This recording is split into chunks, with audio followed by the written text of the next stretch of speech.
Chilling flame को कैसे refine करेगा और शावन बोन चिलिंग फ्लेम को रिफाइन करने के बाद कितना ज्यादा पावरफुल हो जाएगा वो भी हम इस वीडियो में देखेंगे। तो चलिए इस वीडियो को स्टार्ट करते हैं। तो जैसा कि हमने इसके पिछले एपिसोड में देखा, शावन और याओ लिंगजुन के बीच फाइट छिड़ गई थी, लेकिन शावन ने अपने एंग्री बुद्धा लोटस का यूज कर याओ लिंगजुन को बड़ी बुरी तरह से हरा दिया था और वाजिन ने भी ये देखकर शावन से हार मान ली थी क्योंकि उसकी शाइन से फट गई थी। तो अब आगे तो वीडियो तो शुरुआत में फ्लावर सेट के एक एल्डर वाजिन की तरफ देखते हुए उससे बोलती है आज का मैच तो एक मजाक की तरह था, जो कि एक 4 स्टार दोजोन और एक 6 स्टार दोजोन को एक 2 स्टार दोजोन के बंदे ने हरा दिया। और शावन ने सुनकर मुस्कुराते हुए यूनियन को देखता है और यूनियन से बोलता है मैंने तुम्हें डिसअपॉइंट तो नहीं किया ना। और यूनियन तो बहुत ज्यादा खुश थी और प्यार भरे अंदाज में शायन को देख रही थी और शायन से बोलती है तुम्हें अभी भी ब्रेवली काम करना पसंद है। और यूनियन इस टाइम पर शायन से बहुत ज्यादा इम्प्रेस्ड हो गई थी और तभी वो फर्स्ट एल्डर वाजिन से बोलती है तो जैसे कि तुम इस मैच को हार गई हो तो अब वो चीफ का जेट टोकन यूनियन को दे दो। तब वाजिन भी इससे पीछे नहीं हट सकती थी, तो बस अपने दांत पीसते हुए अपने स्टोरेज रिंग से उस जेट टोकन को निकालते हुए यूनियन के पास फेंक देती है। और फर्स्ट एल्डर भी यूनियन को मुस्कुराते हुए देखती है और बोलती है मुझे पिछले फ्लावर सेट के चीफ की आंखों पर पूरा यकीन है, तो तुम अब से इस फ्लावर सेट की चीफ हो। और यूनियन अपने सामने उस जेट टोकन को देखती है, लेकिन यूनियन को फ्लावर सेट का चीफ बनने में कोई भी इंटरेस्ट नहीं था। लेकिन शायन यूनियन को ऐसे देखता है तो वो यूनियन से बोलता है तुम उस जेट टोकन को ले लो। तो यूनियन ने सुनकर शायन को घूरते हुए देखती है और उससे बोलती है मैं इसे ले लूं और तुम्हें फिर से पावरफुल बनने की कोशिश करने दूं। तो शायन ने सुनकर थोड़ा सा शर्मिंदा हो जाता है और बोलता है अरे इतने साल हो गए उस बात को, लेकिन तुम अभी भी उस बात को नहीं भूली। और इस फाइट में कोई भी सही या गलत नहीं था। उस टाइम पर मैंने मिस्टिक क्लाउड सेट को खत्म कर दिया, लेकिन पहले उन्होंने मेरे साउथ लेन के ऊपर अटैक किया था और मैं जानता हूँ कि मैटर तुमसे जुड़ा हुआ नहीं है, लेकिन फिर भी ऐसी कुछ बात है जिसका कि मुझे तुम्हें हिसाब देना होगा। और अपना ठरकी शायन उसी के वाली सीन की बात कर रहा था, जिसे सुनकर तो यूनियन शर्म से लाल हो जाती है और वो जानती थी कि शायन के साइड से देखा जाए तो शायन ने मिस्टिक क्लाउड सेट को खत्म कर अच्छा किया, लेकिन यूनियन की मिस्टिक क्लाउड सेट से कई सारी यादें जुड़ी हुई थी। लेकिन अब इन सारी बातों का कोई भी मतलब नहीं बनता था। और तभी शायन यूनियन से बोलता है तुम्हें रहने के लिए कोई शांत जगह ढूंढनी है तो ये जगह तुम्हारे लिए बेस्ट है। और वैसे भी तुमने ग्रैमी हुआ की इनहेरिटेंस को हासिल कर दिया है तो तुम्हारा यहीं पर रहना ठीक होगा। तो यूनियन भी वो जेट टोकन को ले लेती है और वो फर्स्ट एल्डर को ग्रीट करते हुए बोलती है मैं फ्लावर सेट की चीफ बनने के लिए तैयार हूँ और आपको लगता है कि मेरे से अच्छा कोई और फ्लावर सेट का चीफ बन सकता है तो आप उसे फ्लावर सेट का चीफ बना सकती हो। तो वो फर्स्ट एल्डर बोलती है नहीं नहीं तुम्हें चिंता करने की जरूरत नहीं है, मैं पिछली चीफ की आंखों पर बहुत ट्रस्ट करती हूँ और जब उसने अपने सारे दुखी को तुम्हें दे दिया है तो तुम उसके लिए उसके हार्ट से परफेक्ट कैंडिडेट हो। और ये सुनकर तो वाजिन की बहुत बुरी तरह से जली पड़ी थी और बोलती है मैंने इतने सालों से मेहनत की और प्रोफर्ड स्काई सेट को हमारे फ्लावर सेट से हाथ मिलाने के लिए राजी किया, लेकिन अब तो फ्लावर सेट का चीफ भी बदल गया। और साथ ही शावन ने तो याओ लिंगजुन को इतना ज्यादा इंजर भी कर दिया, तो इससे सिर्फ फ्लावर सेट का प्रोफंड स्काई सेट से साथ ही नहीं टूटेगा बल्कि प्रोफंड स्काई सेट इस मैटर से चांद भी नहीं बैठेगा। और ये वाजिन एक धमकी दे रही थी क्योंकि उसे अगर फ्लावर सेट का चीफ नहीं बनाया गया तो प्रोफंड स्काई सेट का उनसे साथ ही नहीं छूटेगा बल्कि वो फ्लावर सेट को एक एनिमे की तरह देखेंगे। और ये प्रोफंड स्काई सेट और फ्लावर सेट ये दोनों टॉप के सेट थे जो कि पहले के टाइम से भी पावर को रखते थे, लेकिन कुछ सालों से प्रोफंड स्काई सेट अचानक से पावरफुल बनने लगा है जिससे उनके साथ कोई भी दुश्मनी नहीं रखना चाहता। और फ्लावर सेट और प्रोफंड स्काई सेट के बीच अच्छा रिश्ता बनाने के लिए फ्लावर सेट और प्रोफंड स्काई सेट ने याओ लिंगजुन और वाजिन की शादी करवाने की सोची, लेकिन आज की वजह से ये सब कुछ बर्बाद हो जाएगा। लेकिन तभी शावन आगे आते हुए हंसते हुए फर्स्ट एल्डर से बोलता है फर्स्ट एल्डर आप तो मुझसे ज्यादा अच्छे से प्रोफंड स्काई सेट के काम करने के तरीके के बारे में जानती होंगी कि अगर ये दोनों सेट अगर एक हो जाते हैं तो एक टाइम ऐसा आएगा कि प्रोफंड स्काई सेट फ्लावर सेट को अपना बना लेगा और एक फ्लावर सेट बस प्रोफंड स्काई सेट की एक ब्रांच बनकर रह जाएंगी। जिसे देखकर तो वाजिन को शायन के ऊपर बहुत ज्यादा गुस्सा आ जाता है और शायन से चिल्लाते हुए बोलती है शावन तुम अपनी बकवास को बंद करो, क्योंकि शावन वाजिन के प्लान के ऊपर पानी फेरे जा रहा था। लेकिन शायन तो वाजिन को पूरी तरह से इग्नोर कर देता है और फर्स्ट एल्डर से बोलता है फर्स्ट एल्डर मेरा फॉलिंग स्टार पवेलियन आपका फ्यूचर में साथ देने के लिए तैयार रहेगा और मेरे मास्टर को देखते हुए आपको इस पर कोई डाउट नहीं होना चाहिए। और फर्स्ट एल्डर भी अपने मास्टर याओ के बारे में अच्छे से जानती थी कि अपने मास्टर याओ इस सेंटर प्लेस में कितना रोला रखते हैं। और फर्स्ट एल्डर वाजिन से बोलती है मैंने डिसाइड कर लिया है कि यूनियन फ्लावर सेट के चीफ बनेंगे तो अब इसके ऊपर कोई भी आर्गुमेंट नहीं होगी। और फर्स्ट एल्डर ने मन बना लिया था। और अगर फॉलिंग स्टार पवेलियन की पहले की पावर के साथ देखा जाए तो फर्स्ट एल्डर इसके बारे में कुछ और सोच सकती थी, लेकिन अब फॉलिंग स्टार पवेलियन में मास्टर याओ है जो कि एक बांगशेन है, जिसकी वजह से कि फॉलिंग स्टार पवेलियन को अब कोई भी कम करके नहीं आ सकता। और प्रोफंड स्काई सेट की भी इतनी हिम्मत नहीं है कि वो फॉलिंग स्टार पवेलियन से भिड़ सके।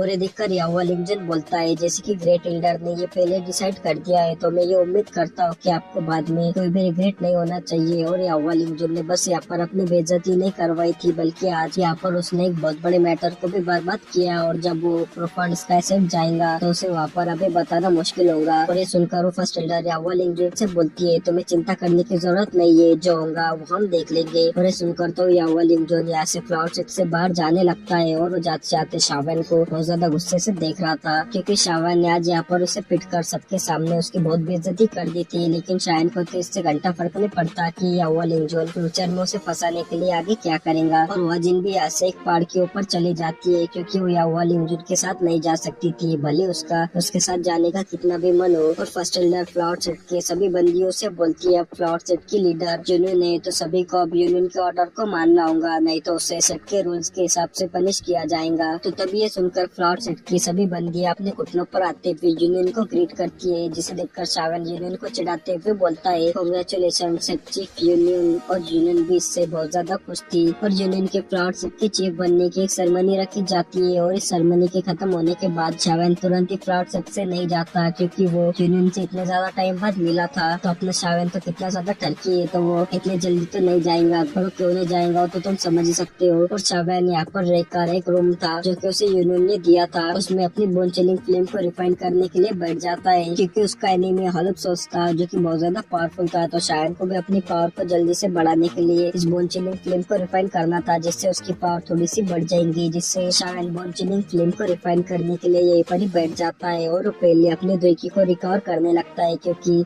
उसने एनाइलेशन एंग्री बुद्धा लोटस का यूज किया था, जिसकी वजह से कि उसकी दोइकी बहुत एग्जॉस्ट हो गई थी। जिससे शावन को अपने दोइकी को पहले रिकवर करना होगा, और फिर वो तभी बोन चिलिंग फ्लेम को रिफाइन कर सकता है, क्योंकि बोन चिलिंग फ्लेम को रिफाइन करना कोई आसान काम नहीं होने वाला। और शावन को आधा घंटा बीत जाता है और शावन ने अपनी दोइकी को पूरी तरह से रिकवर कर दिया था, जिससे वो बोन चिलिंग फ्लेम को रिफाइन करने लगता है, जिसकी वजह से कि उस रूम का टेम्परेचर बहुत ज्यादा बढ़ने लगता है। और शावन की पावर बोन चिलिंग फ्लेम से डायरेक्ट इतनी ज्यादा तो नहीं बढ़ने वाली थी, लेकिन थोड़ी तो बढ़ सकती थी। और शावन बोलता है, मेरा फ्लेम मंत्र पहले डी क्लास की हाई लेवल तक पहुंच गया है, और इस बोन चिलिंग फ्लेम को रिफाइन करने की बात तो एक ध्यान क्लास तक भी पहुंच सकता है। और शावन उसकी बोन चिलिंग फ्लेम को रिफाइन करने के लिए बैठ गया था। और शावन उसकी बोन चिलिंग फ्लेम को रिफाइन कर रहा था, और उसके बॉडी के ऊपर पूरी तरह से बोन चिलिंग फ्लेम ही थी, जिसकी वजह से कि उस रूम का टेम्परेचर बहुत ज्यादा बढ़ता जा रहा था। लेकिन शावन को ये सभी सेंस नहीं हो रहा था, क्योंकि अभी शावन बोन चिलिंग फ्लेम को रिफाइन करने के लिए उसके स्पिरिचुअल वर्ल्ड में आ गया था। और शावन को ये प्रोसेस बहुत आसान जा रहा था, जिसकी कि उसने बिल्कुल भी उम्मीद नहीं की थी, क्योंकि उसे लगा था कि 3000 बर्निंग फ्लेम ने शावन को जितना रिफाइन करने के लिए परेशान किया था, ये बोन चिलिंग फ्लेम भी शावन को उतना ही परेशान करेंगी, या फिर उससे थोड़ा कम। लेकिन ये बोन चिलिंग फ्लेम तो शावन से बड़े आसानी से रिफाइन होते जा रही है, जैसे कि इस बोन चिलिंग फ्लेम को कोई प्रॉब्लम ना हो। जिसे देखकर शावन बोलता है, अगर ऐसा ही चलता रहा और कुछ अनएक्सपेक्टेड नहीं हुआ तो मैं बोन चिलिंग फ्लेम को 1 मंथ के अंदर ही रिफाइन कर दूंगा। और शावन उस बोन चिलिंग फ्लेम को रिफाइन करे जा रहा था। और शावन के रूम में इसकी वजह से बोन चिलिंग फ्लेम की बहुत ज्यादा वायलेट एनर्जी फैल गई थी, जिससे कि यहाँ पर कोई दोजों का बंदा भी नहीं रुक सकता था, क्योंकि वो इस वायलेट एनर्जी की वजह से उसकी बॉडी उसके कंट्रोल से बाहर आ जा सकती थी। और शावन को यहाँ पर जैसे जैसे उस बोन चिलिंग फ्लेम को रिफाइन करते करते टाइम बीतता जा रहा था, वैसे शावन का ऑरा भी बढ़ता जा रहा था। और बोन चिलिंग फ्लेम शावन के 3000 लोटस आर्ट फ्लेम से भी मर्ज होने लगी थी। और बोन चिलिंग फ्लेम की जो एनर्जी थी वो भी दुइकी में कन्वर्ट होकर शावन की वेस्ट में घुसे जा रही थी, जिसकी वजह से कि शावन की पावर बढ़ते जा रही थी।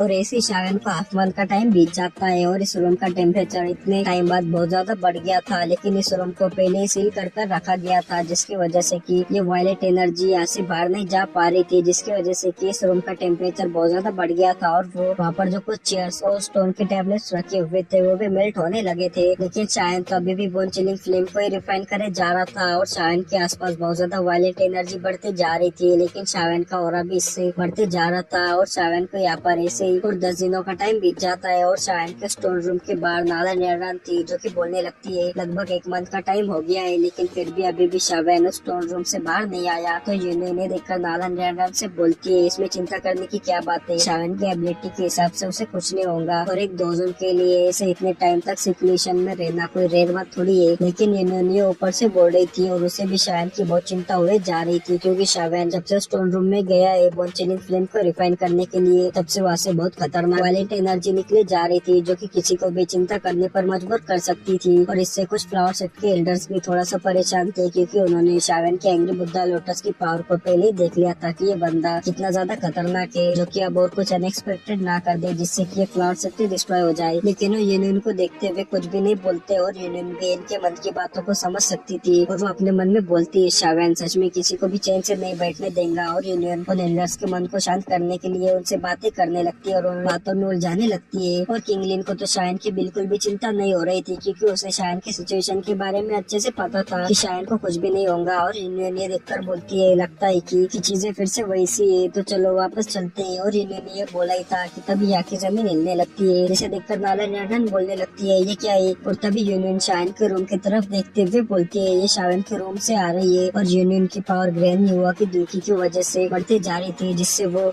ये सेंस कर सकती थी कि शायन के रूम में जो कि इतने दिनों से शांत था अब उसमें कुछ फ्लक्चुएशन होने लगी है। और तभी यूनियन बोलती है क्या फाइनली अब शायन अपने रिट्रीट से बाहर आने वाला है। और यूनियन सभी से बोलती है तो चलो हम यहाँ से शायन के आने से पहले ही निकल लेते हैं। और ये बोलकर यूनियन हवा में चले जाती है और उसके पीछे दो फिगर हवा में चले जाते हैं। और ये जैसे हवा में आए थे कि तभी शायन के रूम से बहुत ज्यादा एनर्जी बाहर निकलती है जो कि उस रूम के छत को फाड़ते हुए सीधा आसमान में चले जाती है। और शायन के रूम का भी डोर ओपन हो जाता है और वहाँ से एक बंदा बाहर निकलता है जो कि इतने दिनों से अंदर सर्कुलेशन में था और उसका और अभी बहुत ज्यादा बढ़ गया था जो कि था शावेन। और शावेन की पावर जो कि आसमान में चली गई थी उससे बहुत से फ्लावर्स के डिसाइपल्स शॉक हो गए थे। और वो सभी डिसाइपल शावेन को देखते हैं और बोलते हैं क्या ये शावेन है। और ये तो 4 स्टार दोजन के पीक पर चला गया है। क्या इसने कोई पिल खाई है जो कि इसने इतनी जल्दी अपनी पावर को बढ़ा दिया और शावेन बन गया था एक 4 स्टार दोजन के पीक का बंदा। तो फिर इसी के साथ इस वीडियो को यहीं पर ही खत्म करते हैं। और भाई मैं यहाँ से आगे एक्सप्लेन नहीं करना चाहता है क्योंकि ऐसे तो मैं पूरी नॉवल को एक्सप्लेन कर दूंगा जो कि मैं बिल्कुल भी नहीं चाहता। और मैं अब यहाँ से आगे जब ऑफिशियल एपिसोड यहाँ तक आएंगे तब यहाँ से आगे एक्सप्लेन करूंगा। लेकिन शायन गोस टू बुकलैंड वाली वीडियो पर अचानक से बहुत सारे व्यूज और बहुत सारे कमेंट्स आ गए है जो कि उसके नेक्स्ट पार्ट के लिए डिमांड कर रही है। और आपने ये वाली वीडियो नहीं देखी तो प्लीज अभी से जाकर देख लो क्योंकि मैं इसका नेक्स्ट पार्ट कल या परसों अपलोड कर दूंगा जो कि बहुत ज्यादा मजेदार होने वाला है क्योंकि शावेन बुकलैंड के एक बहुत ज्यादा पावरफुल बंदे से फाइट करेगा। तो फिर आप इस वाली वीडियो का सेकंड पार्ट चाहते हो तो इस वीडियो पर 50 कमेंट्स और 1.3 के लाइक्स कंप्लीट करवा दो और सब्सक्राइब भी कर दो।